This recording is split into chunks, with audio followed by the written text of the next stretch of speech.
চলতি বছরের সেপ্টেম্বর মাসে বাংলাদেশিদের বৈদেশিক কর্মসংস্থান গত বছরের একই সময়ের তুলনায় 48% বৃদ্ধি পেয়েছে।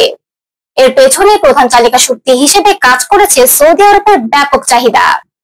দেশের সংকুচিত শ্রম বাজারে এই বৈদেশিক কর্মসংস্থান যেন এক ধরনের স্বস্তির বার্তা নিয়ে এসেছে। কিন্তু প্রশ্ন হলো, কি কারণে শুধু এক দেশে এত বেশি নির্ভরতা, এবং এটি কি বাংলাদেশের জন্য নিরাপদ? জনশক্তি কর্মসংস্থান ও প্রশিক্ষণ ব্যুরোর তথ্য মতে চলতি বছরের সেপ্টেম্বরে প্রায় 95,694 জন বাংলাদেশি বিদেশে গিয়েছেন, যদিও এটি গত বছরের একই মাসের তুলনায় প্রায় দ্বিগুণ। আগস্টের তুলনায় এটি 33% কম। আগস্টে এক মাসে সর্বোচ্চ 1,42,000 কর্মী বিদেশে গিয়েছিলেন। শ্রমশিল্পী সংশ্লিষ্টরা বলছেন, সেপ্টেম্বরের এই সংখ্যা বৈদেশিক কর্মসংস্থানের স্বাভাবিক চিত্রই প্রতিফলিত করছে। সেপ্টেম্বরেও সবচেয়ে বেশি কর্মী নিয়োগ করেছে সৌদি আরব, 59,500 জন। যদিও একমাত্র দেশের উপর এত নির্ভরতা কিছুটা উদ্বেগের সৃষ্টি করছে। সংশ্লিষ্টরা আশা করছেন, সম্প্রতি দুই দেশের মধ্যে স্বাক্ষরিত ঐতিহাসিক চুক্তির ফলে সৌদি আরবে বাংলাদেশি কর্মীদের অধিকার আরো সুরক্ষিত হবে। রিয়াদে অবস্থিত বাংলাদেশ দূতাবাস জানিয়েছে, এই চুক্তি দক্ষ অভিবাসনও বাড়াবে। সৌদি আরব ও বাংলাদেশের কূটনৈতিক সম্পর্কের 50 বছরের ইতিহাসে এটি প্রথমবারের মতো সাধারণ কর্মী নিয়োগ সংক্রান্ত আনুষ্ঠানিক চুক্তি। সৌদি আরবে 1976 সাল থেকে অনানুষ্ঠানিকভাবে কর্মী নিয়োগ শুরু হয়েছিল। 2015 সালে গৃহকর্মী নিয়োগ ও 2022 সালে দক্ষতা যাচাই সংক্রান্ত দুটি বিশেষ চুক্তি থাকলেও সাধারণ কর্মী নিয়োগের কোনো আনুষ্ঠানিক চুক্তি তখন ছিল না।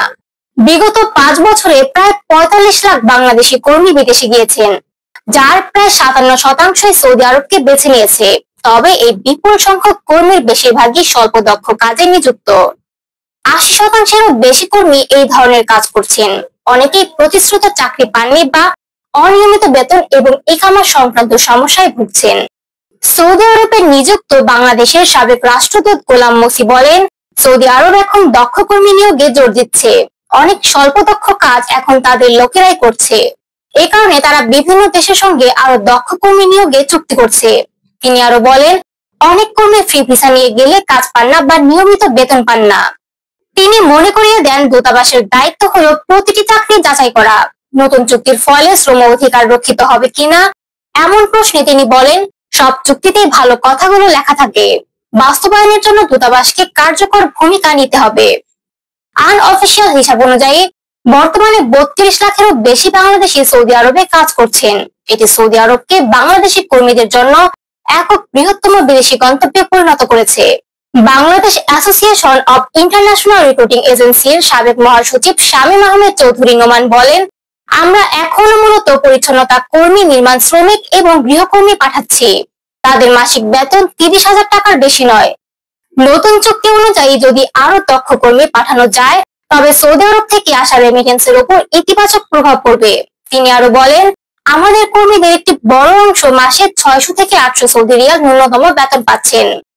দীর্ঘদিন ধরে এটি 1000 রিয়ালের বেশি করার জন্য আলোচনা চলছে। আশা করি নতুন চুক্তির মাধ্যমে ন্যূনতম বেতন, ইকামা, নিয়মিত বেতন প্রদান এবং অন্যান্য সুরক্ষা নিশ্চিত হবে। সৌদি আরব সম্প্রতি স্বল্প দক্ষ কর্মীদের জন্য বাধ্যতামূলক দক্ষতা যাচাই সনদ চালু করেছে। তবে বাংলাদেশের দাবির প্রেক্ষিতে কিছু ক্যাটাগরির জন্য এটি সাময়িকভাবে শিথিল করা হয়েছে। অন্য গন্তব্যে কর্মী নিয়োগ সীমিত। সেপ্টেম্বরের শীর্ষ 10 গন্তব্যের মধ্যে কাতার, সিঙ্গাপুর, মালদ্বীপ, কুয়েত, সংযুক্ত আরব আমিরাত, কম্বোডিয়া, জর্ডান, ইতালি ও ইরাক অন্তর্ভুক্ত। তবে এসব দেশে নিয়োগের সংখ্যা 1000 থেকে 10,000-এর মধ্যে।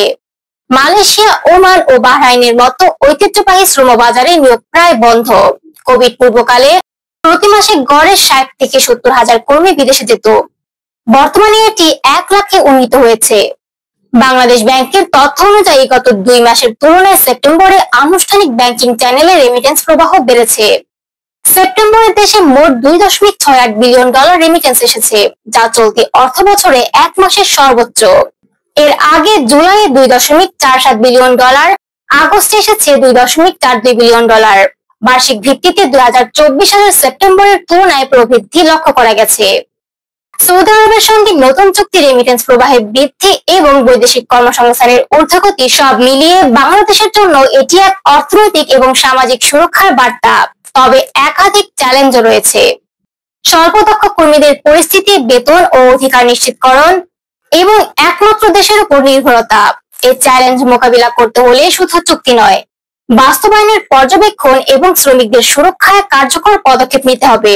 আমাদের আজকের আলোচনা ছিল এ পর্যন্তই। ভিডিওটি ভালো লেগে থাকলে অবশ্যই লাইক, শেয়ার এবং সাবস্ক্রাইব করে আমাদের সাথেই থাকবেন। ধন্যবাদ।